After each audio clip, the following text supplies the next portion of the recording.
সপ্তাহব্যাপী resistance week কর্মসূচির অংশ হিসেবে রাজধানীর শাহবাগে অবস্থান কর্মসূচি পালন করছে বৈষম্য বিরোধী ছাত্র আন্দোলন। আরও জানাতে শাহবাগ থেকে যোগ দিচ্ছেন সহকর্মী মাহমুদুল হাসান। মাহমুদুল, অবস্থান কর্মসূচির বিষয়ে বিস্তারিত কী তথ্য আছে আপনার কাছে জানাবেন।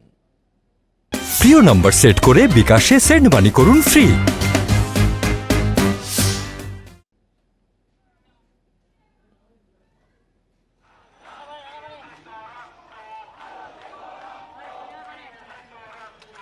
মাহমুদুল, আমাকে শুনতে পাচ্ছেন?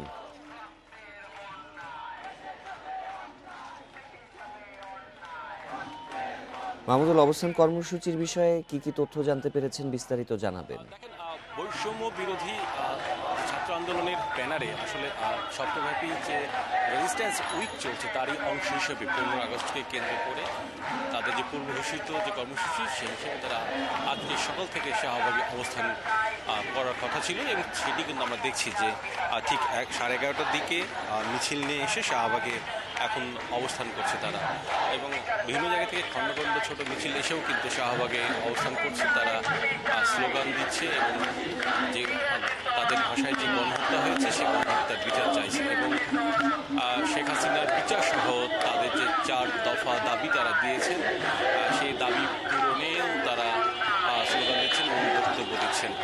এখানে অন্যতম মূল যে সমন্বয়ক হাসনাত আবদুল্লাহ আছেন এবং একই সঙ্গে সার্ভিস আলম আছেন, তারা কিছুক্ষণ আগে গণমাধ্যমের সঙ্গে কথা বলেছেন। তারা বলেছেন যে 15 আগস্টকে কেন্দ্র করে পাল্টা গণঅভ্যুত্থানের চেষ্টা করা হচ্ছে, যদি এমন করা হয় তাহলে ছাত্র জনতা তাদের রুখে দিবে।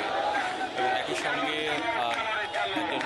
সমন্বয়ক হাসনাত আবদুল্লাহ যেটি বলেছেন যে মোদী সরকারের কাছে বা ভারতের কাছে নির্বাচনের যে আহ্বান জানিয়েছে সেটি আসলে সার্বভৌমত্বের বড় বড় ক্ষতি হয়ে গেছে বলতে তারা বলছেন, এবং জনতার পাশে নেই এই প্রমাণ করে।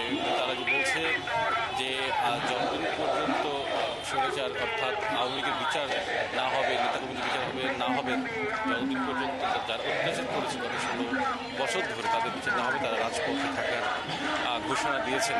এবং আজকে সারাদিনই কিন্তু তারা অবস্থান করবে বলে জানিয়েছেন, এবং কেন্দ্রীয়ভাবে এখানে তারা অবস্থান কর্মসূচি পালন করছেন, এবং একই সঙ্গে সারা দেশে তাদের এই অবস্থান কর্মসূচি চলছে বলে তারা জানিয়েছেন। সব মিলে যেটি বলা যেতে পারে শাহবাগে এখন অবস্থান করছে, যদিও শাহবাগে তারা এক সাইডে তারা অবস্থান কর্মসূচি পালন করছে, কিন্তু রাস্তাগুলো সচল আছে, অর্থাৎ গাড়ি চলাচল করছে। বৈষম্য বিরোধী ছাত্র আন্দোলনের অবস্থান কর্মসূচির খবর জানাচ্ছিলেন সহকর্মী।